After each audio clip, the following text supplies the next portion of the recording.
시청자 여러분 안녕하십니까? BTV 주간 종합뉴스 시작합니다. 화성 리튬 공장 화재 사고 수사에 점점 더 속도가 붙고 있습니다. 사고 수습본부는 그동안 참고인 조사를 받던 일부 관계자를 피의자로 전환하고 전담 수사 인력도 보강될 것이라고 밝혔습니다. 한편 화성시청 분향소에는 사고 11일 만에 영정사진과 위패가 모셔졌습니다. 임세혁 기자가 전합니다. 화성 리튬 공장 화재 사고 피의자에 대한 수사가 속도를 내고 있습니다. 중부 고용노동청장을 본부장으로 하는 지역사고 수습본부는 4일 브리핑을 통해 피의자를 소환해 신문하는 절차를 진행하고 신속한 수사를 진행하겠다고 밝혔습니다. 사건 전담 인력도 대거 투입됐다고 덧붙였습니다. 압수수색을 통해 확보한 자료를 확인, 분석하면서 관련 참고인 조사를 진행하고 있습니다.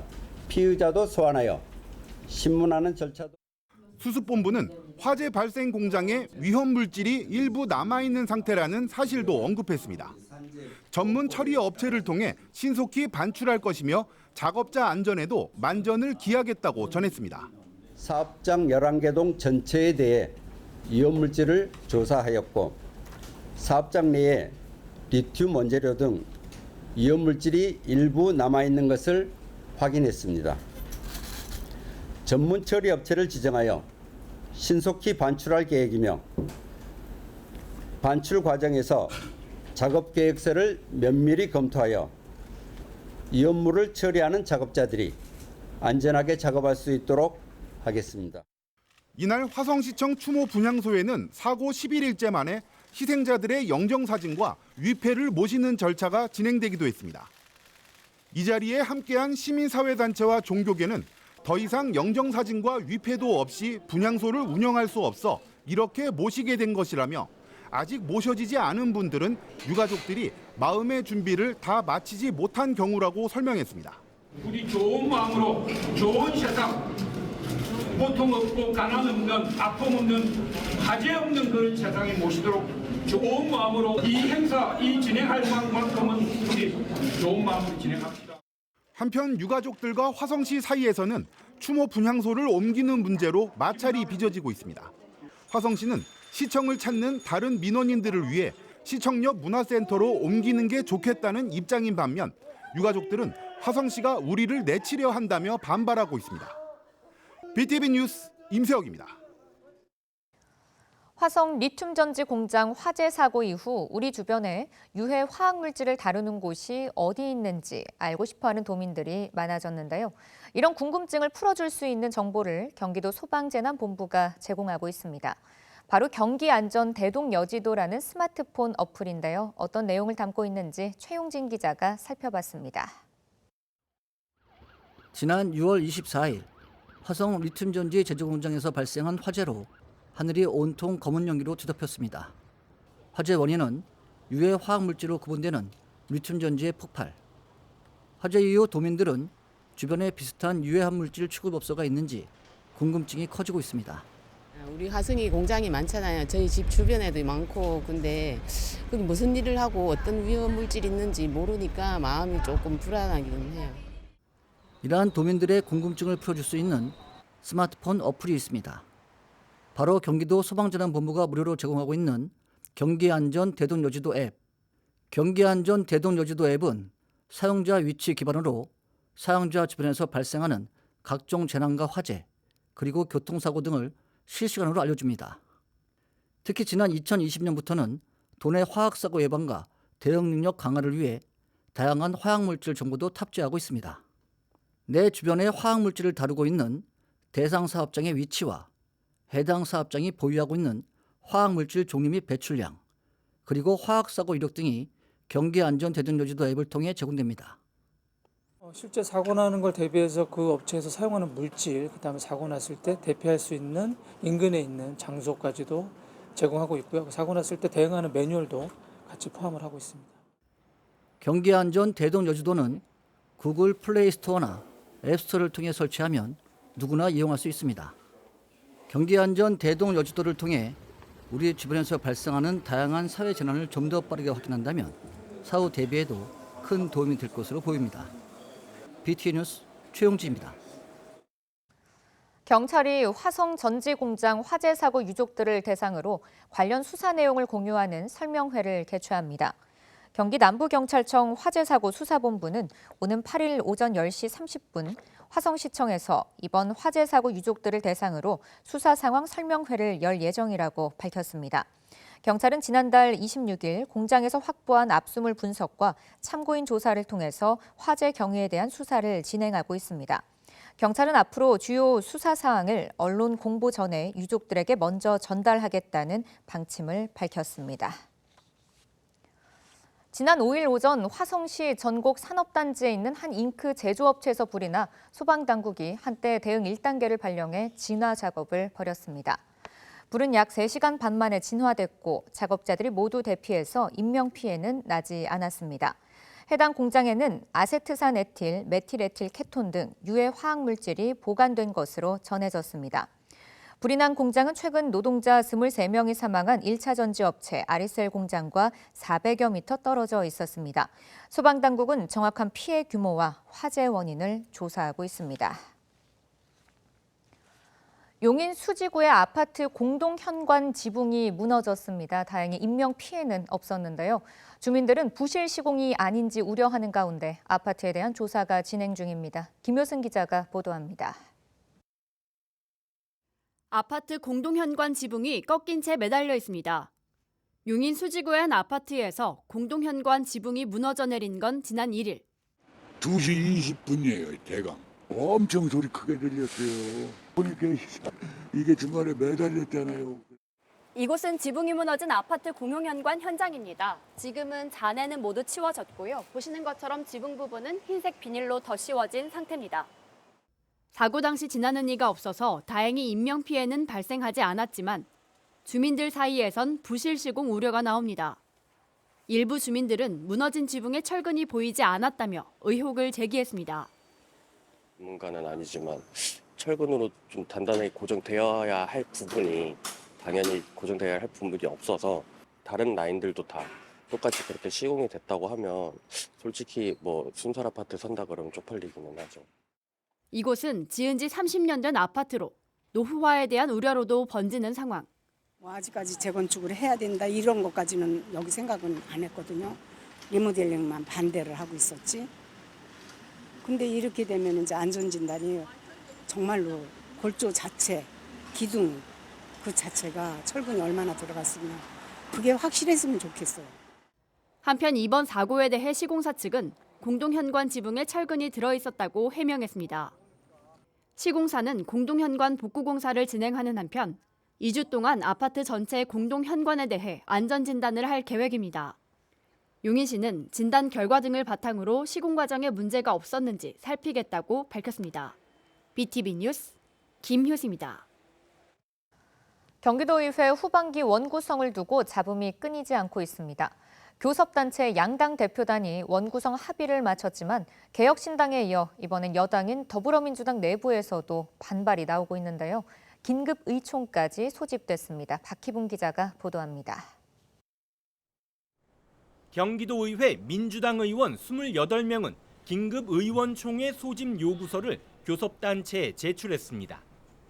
민주당 의원 77명 가운데 재적의원 3분의 1 이상의 서명을 얻었기 때문에 당규에 따라 의총이 열리게 됩니다.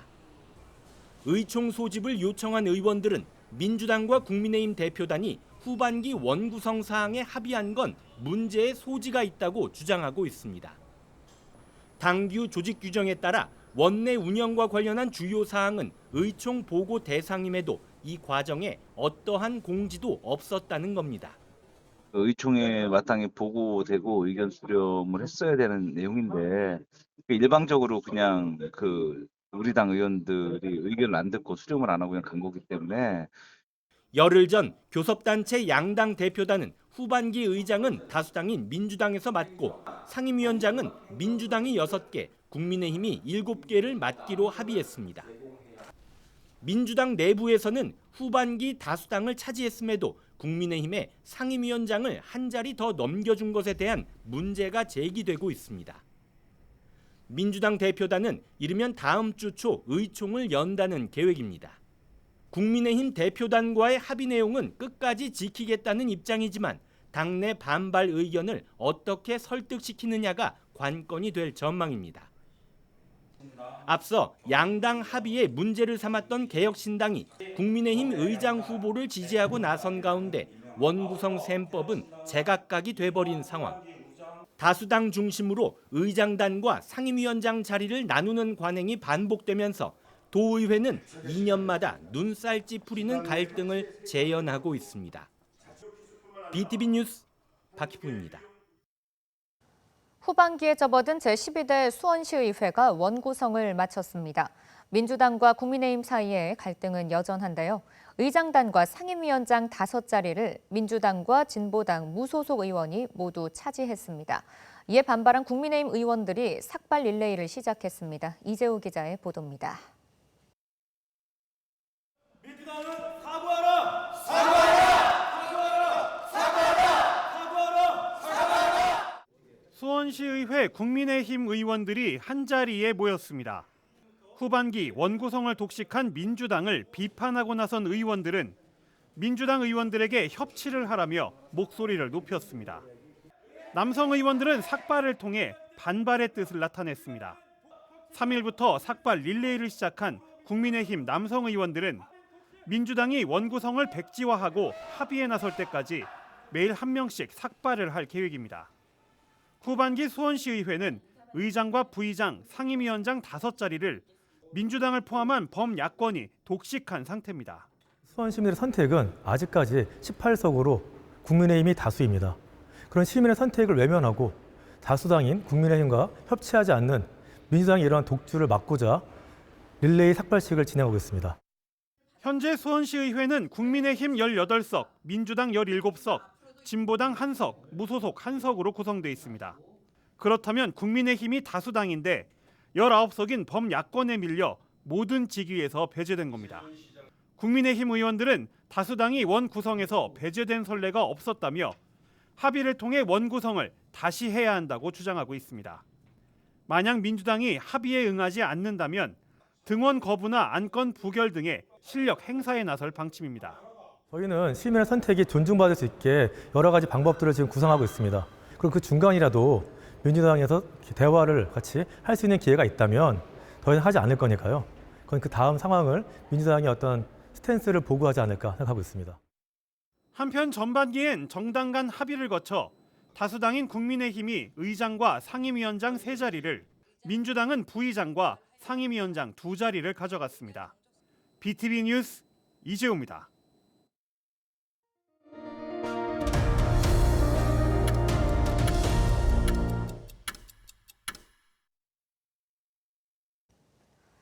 대중교통 이용이 불편한 안산 스마트허브 산단의 종사자들에게 희소식입니다. 버스를 택시처럼 이용하는 수요 응답형 버스가 안산 스마트허브 국가산업단지에서 개통합니다. 안산에서는 대부도에 이어서 2번째 똑버스 도입입니다. 이재문 기자가 보도합니다. 안산 스마트허브의 한 호텔 앞. 경기도의 수요 응답형 버스, 똑버스가 정차해 있습니다. 똑버스는 13인승 미니버스로 스마트폰 앱 똑타를 이용해 콜택시처럼 불러서 탈 수 있습니다. 이용 요금은 시내버스와 같고 환승 할인도 적용됩니다. 모두 10대가 안산 스마트허브 산업단지 안에서 운행합니다. 안산 지역 버스업체와 택시업체가 공동으로 참여했습니다. 기존의 택시 운행자인 안산교통을 파트너로 우리가 정했어요. 병원역과 함께 이것은 서로의 그런 입장을 좀 반영하자는 측면에 있어서 두 기업과 함께 진행을 합니다. 반월공단으로 불렸던 안산 스마트허브는 7,700여 개의 기업이 밀집해 있고 하루 평균 9만 명의 노동자들이 출퇴근을 하고 있습니다. 4호선 초지역 등 3개역, 서해선 시의역 등 3개역이 있지만 전철과 시내버스의 연계성이 떨어집니다. 똑버스 개통으로 대중교통 이용의 불편함이 다소 해소될 전망입니다. 이번에 개통된 똑버스는 스마트 허브의 교통 인프라를 획기적으로 개선하고 산단 근로자들에게 편리한 이동수단이 될 것입니다. 안산 스마트 허브의 똑버스는 오전 6시부터 밤 10시까지 운행하고 호출 마감은 밤 9시 30분입니다. 시범 운행을 거친 뒤에 오는 23일부터 정식 운행합니다. BTV 뉴스 이재훈입니다. 국내 최대 인공호수인 시야호가 조성된 지 올해로 30년을 맞았습니다. 오염의 상징이었지만 이제는 세계적인 멸종 위기종들이 찾아오는 생태 하천으로 거듭나고 있는데요. 시흥시가 시야호 30주년을 기념해 시야호를 찾는 천연 기념물을 소개하는 특별전을 열었습니다. 조윤주 기자입니다. 천연 기념물이자 멸종위기 1급종인 저새. 시화호 복원으로 수질이 개선되자 해마다 날아들기 시작했습니다. 전 세계적으로 보호받고 있는 멸종위기 1급종 참수리. 겨울철새인 참수리는 추위를 피해 11월 말부터 국내로 날아드는데 시화호에서도 관찰되고 있습니다. 시화호 30주년을 기념해 천연기념물의 가치와 중요성을 알리기 위한 특별전이 열리고 있습니다. 어린아이들이 거의 실물을 볼 기회가 없거든요. 책에서나 또는 그림으로서 TV에서나 볼 뿐인데 와서 이렇게 자세하게 보고 실물을 보게 되니까 이 천연기념물 귀중한 자원에 대해서 좀 더 알게 되고 좀 더 친근하게 느낄 수가 있게 되리라는 생각에서 전시를 하게 된 것입니다. 전시에서는 천연기념물로 지정된 조류와 포유류 박제본 32점을 비롯해 13종의 야생조류 영상물을 선보입니다. 전시관을 찾은 아이들은 금방이라도 날갯짓을 할 것 같은 야생조류와 동물들의 모습이 신기하기만 합니다. 책에서만 봤는데 직접 보니까 재밌었어요. 천연기념물의 소중함과 환경보호의 중요성을 일깨우는 체험교육으로도 인기입니다. 아이들이랑 이런 가까운 곳에 교육적으로 좋은 곳이 있어서 와봤는데요. 책으로만 보다가 이렇게 실물로 보고 더 자세히 볼 수 있어서 너무 교육적으로 좋은 경험을 할 수 있었던 것 같아요. 전시는 오는 21일까지 서울대학교 시흥 캠퍼스에서 계속됩니다. BTV 뉴스 조윤주입니다. 수원시가 수원시 농수산물 도매시장에서 국내산 수산물을 구매하면 최대 2만 원을 온누리 상품권으로 환급해줍니다. 국내산 수산물의 소비 활성화를 위한 행사로 오는 12일까지 진행됩니다. 행사 기간 수원시 농수산물 도매시장에서 국내산 수산물을 구입하면 구매 금액의 30%, 최대 2만 원을 온누리 상품권으로 돌려받을 수 있습니다. 참여 점포는 수원시 농업기술센터 홈페이지에서 확인할 수 있고 취급 품목은 화로와 건어물, 냉동 수산물 등입니다. 최근 10년간 수원시의 폭염 일수가 급증하고 있는 것으로 나타났습니다. 수원시정연구원이 지난 30년간 수원시의 최고 기온 추이를 분석한 결과 최근 10년간 폭염 일수는 166일로 지난 1994년부터 10년간 폭염 일수 88일보다 2배 가까이 증가한 것으로 조사됐습니다. 폭염 일수는 일 최고 기온이 33도 이상인 날의 수를 의미합니다. 수원시정연구원은 기후위기에 따른 폭염이 급증하고 있는 추세라며 어르신과 야외 노동자 등 폭염 취약계층에 대한 예방 대책 마련과 녹지 조성 등의 노력이 필요하다고 제안했습니다.